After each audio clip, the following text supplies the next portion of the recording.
Is your Peugeot 308's alarm randomly triggering when you lock the doors? This often boils down to a few key culprits. First, faulty door microswitches are a frequent cause. These small switches, located in the door latches, signal to the car's computer whether the doors are properly closed.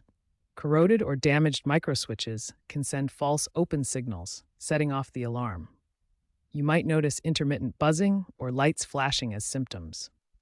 The second potential problem is ECU coding errors. These errors can arise from battery disconnects or software glitches, leading to mismatched signals and alarm triggers. Lastly, key fob synchronization issues can also be the reason.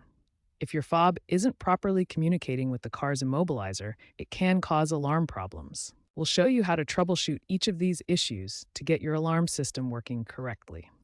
For faulty door microswitches, replacement is often necessary. These switches typically cost $10 to $20 each. You will need basic tools and some mechanical knowledge to replace them.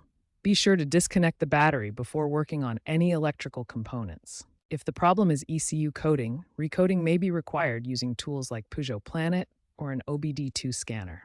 This resets parameters and ensures the alarm ignores minor microswitch noise.